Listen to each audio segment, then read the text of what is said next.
Let's get started on today's webinar, which is about calculating recoverable resources from conditional simulations.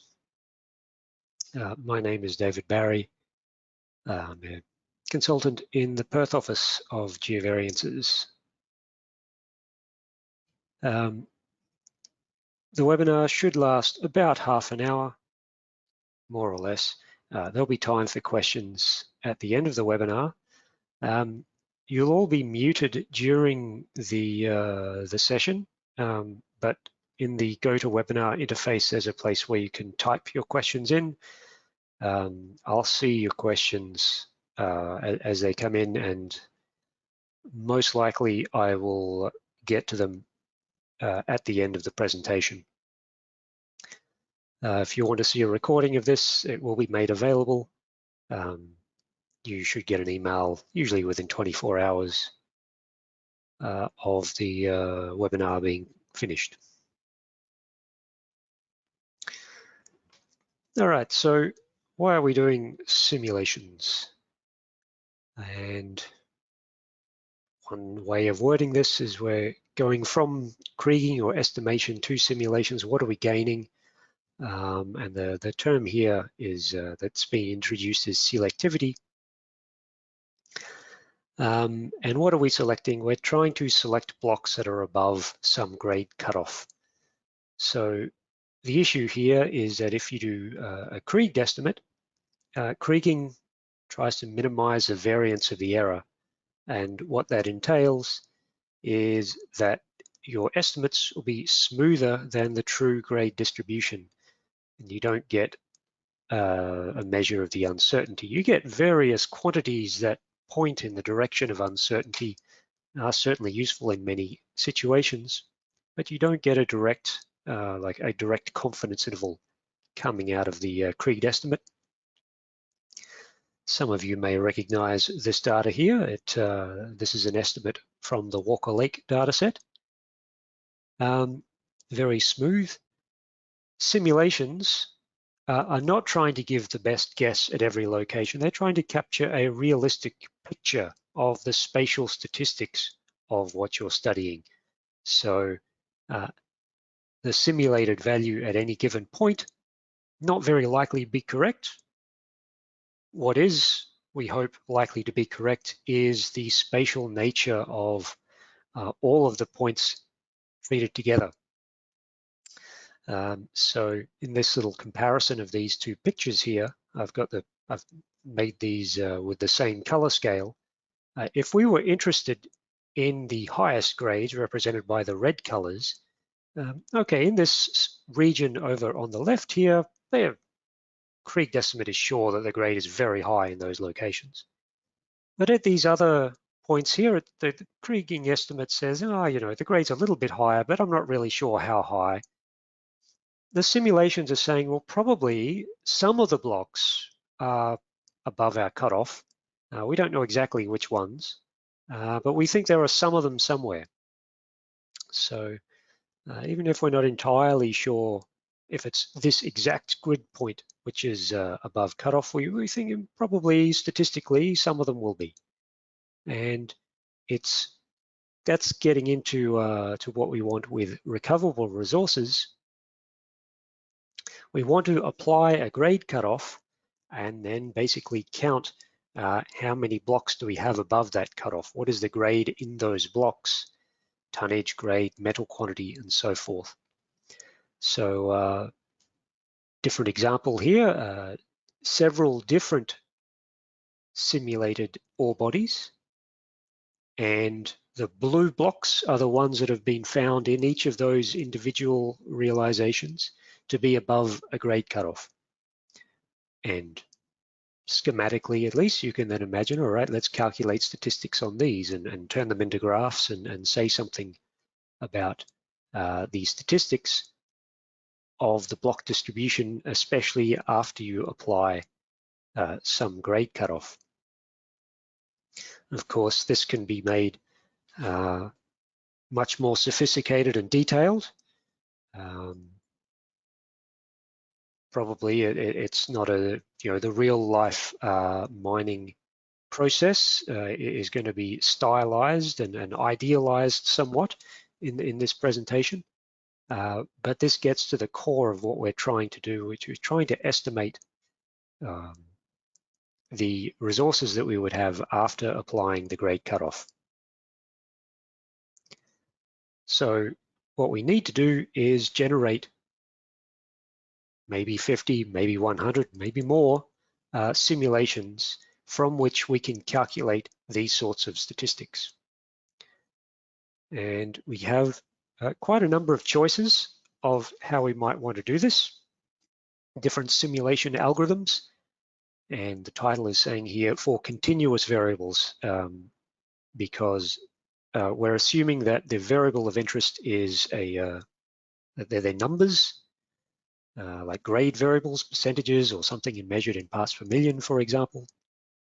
We're not going to be talking about simulating categorical variables in this presentation. It should be simulating geology or rock types and so forth. So one method that you might use is sequential Gaussian simulation. Fairly conceptually straightforward example. Can be fairly slow to compute. It's not the most efficient computationally. It does allow local geostatistics. As a result, it does have its niches, and it is quite a popular method.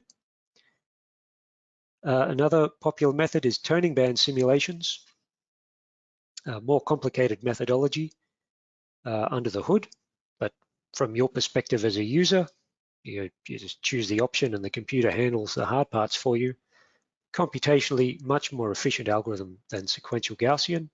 However, it doesn't allow local geostatistics. So if you want to have a varying orientation of your ellipsoid and your variogram model throughout the domain, not possible to do that with turning bands. Multiple point simulations. This one probably not so heavily used in the mining industry. It's sort of an active area of research.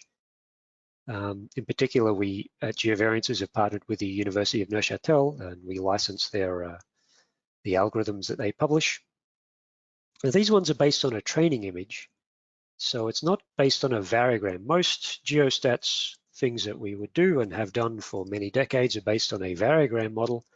Multiple point simulations is based on a training image. So it's an image that looks like, in some sense, what we want to simulate. And the various MPS algorithms reproduce new pictures that in some sense look like the training image. They have similar spatial properties. And because they're based on multiple points, as opposed to variograms, which is just 2 points, a pair of samples goes into a variogram calculation, but a multiple point simulation may use 10 or 20 points. You can get much more detailed spatial patterns reproduced in the simulations. The main difficulty is that you need a training image. You need to know what sort of thing you're trying to simulate before you even start. Sometimes that's not a problem. You have something to work with. At other times, it might be a serious roadblock. One final option, stochastic partial differential equations, or SPDE, complicated set of words. This is relatively recent, came out of a research consortium in the last sort of 5 years or so. Implemented in Isatis Neo. The goal of it was to be able to handle large data sets and generate lots of simulations very efficiently. It does work with local geostatistics. It works extremely well in 2 dimensions. In 3 dimensions, sometimes it works well, sometimes it's slower than turning bands. So none of these is an absolute clear, yes, you should absolutely use this method in all cases. They all have their pluses and minuses. We have plenty of options though, and hopefully in the situations you find yourself in, at least one of these will work well. So how would we go about this? We have some important preliminary steps before we hit the run button on the calculation. We have to work with the input data to begin with. Basic quality control on your samples. Garbage in, garbage out is a standard idea throughout all of this sort of data analysis. So we want to make sure that we have good quality sampling, and so we can rely on the data that we have. And we want to do any domaining that might be necessary. We want to separate populations where we have different statistics. Is the mean grade higher in a high grade domain or a non-mineralized domain, something else going on?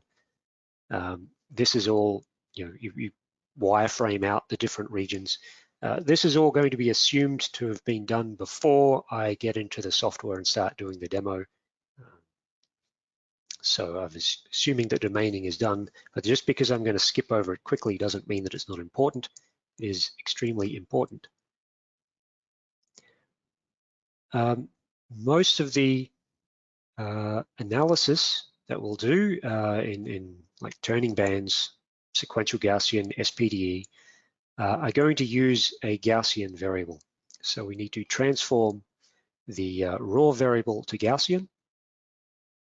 The reason for that is that all the theoretical techniques to simulate these random functions are based on Gaussian variables. Maybe not the MPS, I'm not sure, but certainly turning band, sequential Gaussian, SPDE, all Gaussian-based simulation methods.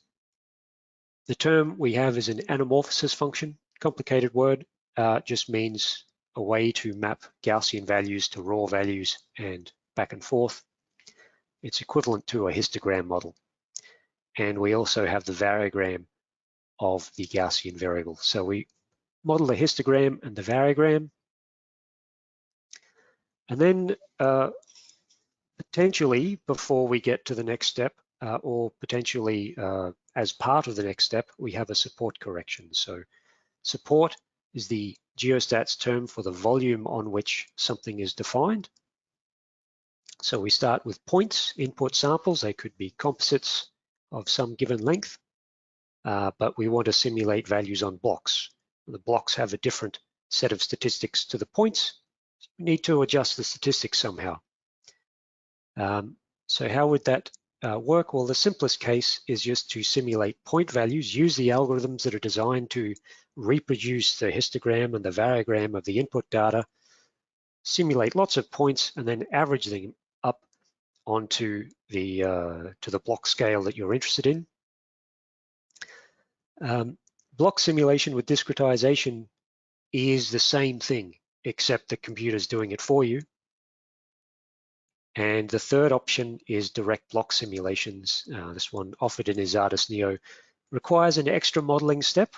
I'll be transforming the point Gaussian variogram and anamorphosis into block Gaussian variogram and anamorphosis, and then those model parameters will be used to simulate the block grades directly. This should be substantially faster than running point simulations and then averaging them up, but it does require an extra modeling step. So, yeah, trade-offs everywhere. So the schematic, we have some input samples, we have a histogram, gets used to turn that into a Gaussian variable. We have a variogram model for the Gaussian variable, and these go into one of the simulation algorithms, and we get different possible pictures of what this random function could look like. Each one individually, not very likely on its own, but statistically they should all tell some sort of story. So what could you do with these? Well, the first thing you should do after you generate the simulations is to validate them. Check to see that you are actually reproducing the input data, histogram and variogram and it's following the data values. If you're simulating a point that's near a sample, you would generally expect that the simulated values are relatively close to that sample value. Of course, if you have a high nugget in your variogram, then you have a lot of point-to-point variability, so it's not always so clear-cut, but it's an important step. You want to check to see if the simulations are doing what they're supposed to be doing, and if you are seeing discrepancies, then you have to investigate it. What's going wrong? Maybe nothing's going wrong. Maybe there's a reason for why there's a difference, but you want to understand why a simulation technique that is designed to reproduce the input statistics is not reproducing it. So it's a check that you need to do. Post-processing is where most of the recoverable resource calculation would actually take place. So simulations, if you make 100 different realizations, that's an enormous amount of data, and you can do a lot with it. The slide suggests you're calculating the mean of the simulations. That's the simplest thing. A standard deviation at every grid node, probability to be above a cutoff. That's starting to get close to what we're doing with recoverable resources. Calculate quantiles. There's a lot you can do with it. You can aggregate over different volumes. Also possible is a scenario reduction. This is very much an optional step, or I'll be showing it to illustrate or demonstrate that it's possible to do. The idea of the simulation reduction is that sometimes you want to go beyond just overall statistics on 100 realizations and instead do very detailed analysis on a small number of realizations, maybe for mine planning purposes. And the question is, if you've got 100 realizations and you've only got time to run the analysis on 3 of them, well, which 3 realizations should you pick? And there are various ways you could do that. You could order them by the mean grade and do the Q5, the Q50, the Q95. That would be a reasonable thing to do, give you coverage of a range of possible outcomes. The simulation reduction tool in our software uses an alternative methodology based on cutoff grades and dissimilarities between different realizations to come up with basically a most representative subset of the full set of simulations. So now it's time for me to jump into the software and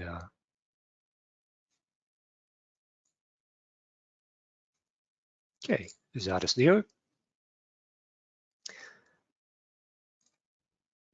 Simulation workflow. All right, I'm assuming that you've done your domaining and your quality control of your samples and so forth. I'm assuming that we're ready to go into the exploratory data analysis and start computing Gaussian variables and modeling variograms. So the way this works, you click drag a variable into one of these items and it will calculate that, like if I want to swath plot, say, click drag. What I need for the simulation workflow, I need Gaussian variables. So I need to click drag, I'm working with iron here, into Gaussian variables. This does the Gaussian transform, at least temporarily, won't save it yet. It'll get the process started. And then I need to go into the variogram. In some cases, you need a raw variogram. Some cases, you need a Gaussian variogram. Here, we need the Gaussian variogram. All the simulation techniques will use it. And Gaussian fitting here, it's somewhat come out of the automatic fit. You can adjust the variogram parameters as needed. And you would save this to a geostatistical set that will contain the Gaussian variogram and also the anamorphosis that will tell the software how to convert from Gaussian values to raw values, which will be needed at the end of the simulation, because the simulation technique is designed for Gaussian values, but at the end of the day, we want raw values. So when the simulation finishes, The software needs to know, how do I take these values between -4 and +4 and get them back onto my original scale where it's like 38 to 68. This is an extremely high-grade iron deposit. Don't think it's completely realistic.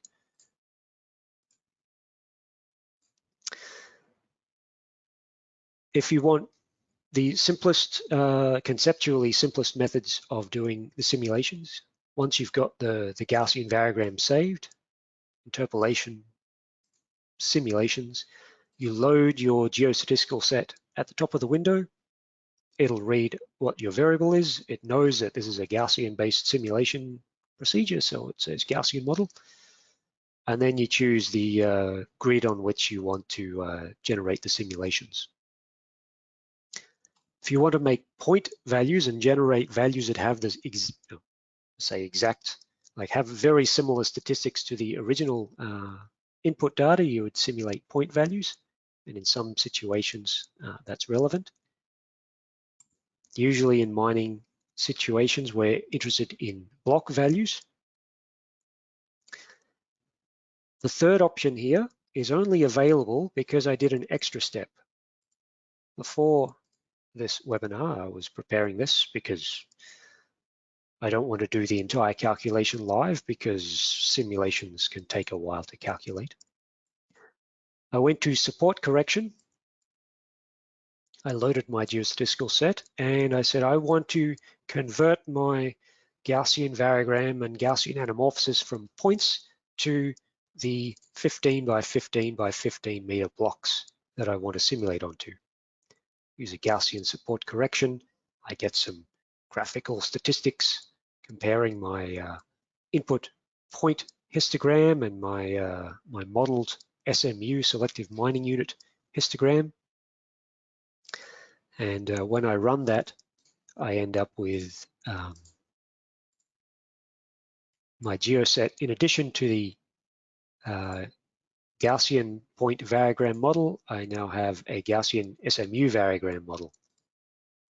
And there's no nugget in the block or SMU variogram model because when you average over the block, you're, averaging out the point-to-point variability. We get broadly similar ranges, but you don't get the nugget. So the support correction step, after you give the input parameters there, is pretty much entirely automated. And then you can go to, you load your geoset. If it's had the Gaussian support correction done, we're able to choose direct block simulations. As I was saying or mentioned briefly earlier, direct block simulations much faster in general than the block simulations discretized. If you discretize your block 5 by 5 by 1 and simulate all of those discretized points, you're simulating 25 points in every block. Direct block simulation, you're simulating the direct block, the block value in one go. So it should be more efficient. But of course, there's this extra modeling step. And so, you can imagine that every modeling step can introduce a little bit of error. But okay, if the direct block simulations do work, you can validate them. They should be substantially faster. So I'm doing turning bands here. Direct block simulation not available with sequential Gaussian. They are available with SPDE. Turning bands, various parameters, kriging neighborhoods need to be entered, and the output got the simulation values themselves. This is what we want. These are the raw block values. And various other outputs, Gaussian simulated values before the back transform to raw space, point simulations associated with the blocks. We can also ask for some post-processing on the fly. What's the mean value at each grid node, standard deviation, variance, minimum, maximum, quantiles, and so forth. Okay, and if I ran this, I've only asked for 10 so that the calculations run pretty quickly. But I'm not going to run the whole thing. It would slow the webinar down. what it would look like is, here I've just got the 10 realizations. If I do the statistics, all broadly similar means, there's more variability on how much, what the variance is. So we are getting different sets of results.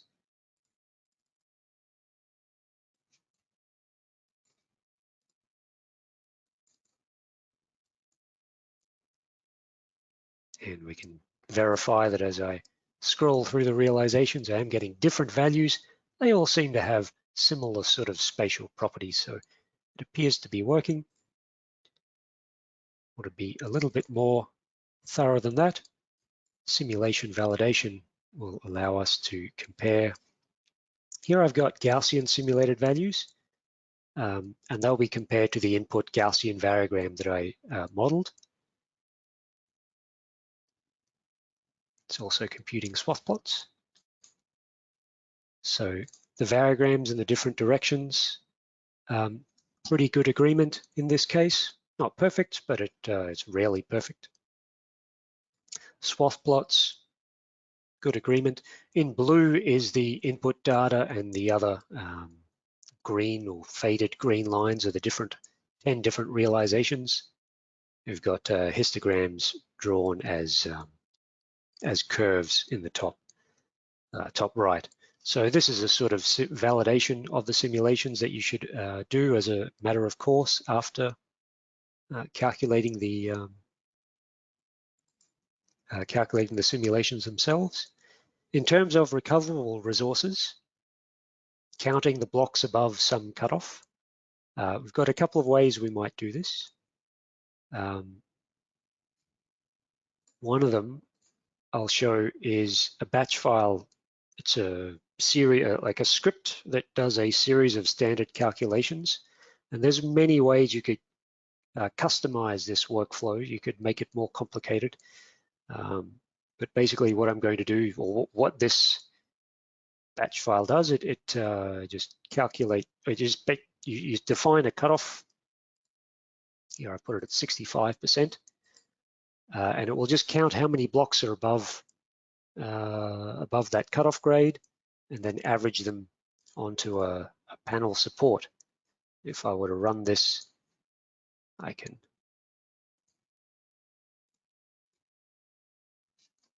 make this is the mean tonnage at 65% over my 10 realizations, and I'm also able to get the Q5, Q95. So I'm able to get a measure of the uncertainty as to what the tonnage will be on each of these estimated panels. So we get a measure of the uncertainty that way. Now I mentioned in the slides the simulation reduction tool. If instead, or in addition to the overall statistics, always very useful to do the overall statistics, sometimes I might want to just one or two realizations in great detail. And this is, I must stress, this is a very strange use of this technique with only 10 input samples, and I'm asking to keep 2 to try to keep this as small as possible. Realistically, it would be a heavier calculation with like 100 inputs, realizations, and maybe 5 that I want to study in more detail. But it's telling me that if I want to try to capture the most variability over the full set of 10 realizations, then I should study realization numbers 5 and 8. Gives me some extra statistics. So okay, 5 and 8, I'll put that in the back of my head. Well, go to grade tonnage curves and tables. It should actually be here already. Simulation 5, simulation 8. And I'm also able to load all of them at once. And I'll compare it with the block anamorphosis. So I have a couple of different simulations, the underlying theoretical model stored in the geostatistical set, and the average of these curves over all of the different realizations. To drill the curves.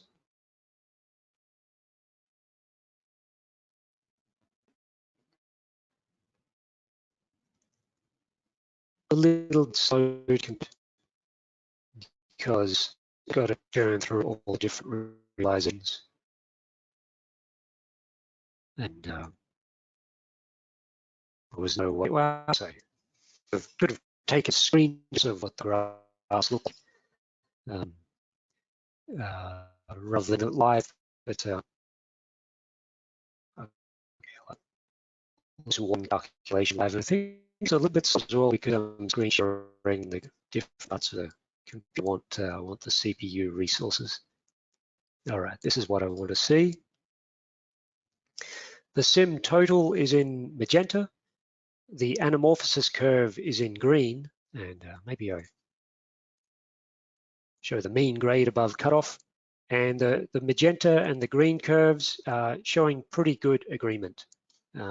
So the average, they're not exactly the same. One's a theoretical model, one's the actual results of the simulation. They're pretty close. My simulation 5 and simulation 8, we can see one of them is maybe not objectively much higher, but it is visibly higher grade at the low cutoffs. And the other realization, simulation 8, is visibly a lower grade at the low cutoffs. So this is what the idea of the scenario reduction is. By reducing the, in reducing the number of scenarios, we don't lose all of the variability in the full set of, well, 10 in this case, 100 in a more realistic case. We are still able to see some aspect of the range of possible values, even with a small number of realizations. And those could be exported into mine planning software, and you do whatever it is you think is appropriate. That's the quick demo. So now I round out the slides. So the conclusion, so checking the quality, consistency of the simulation results are easy to check. We load the values in simulation validation, and it compares the variogram, the histogram, the swath plots.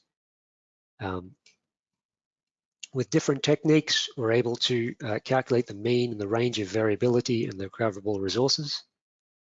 And we can extract extreme and also median realizations that we could send off to some other part of the overall procedure. Simulations. In this webinar, we're just talking about recoverable resources, but they can be put to many ends. Drill hole spacing, drilling budget, number of drill holes needed for resource classification, what SMU size should you have to optimize the selectivity, mining schedule, stope design, mill feeding grades, short, medium term, long term planning. Lots of potential use cases there.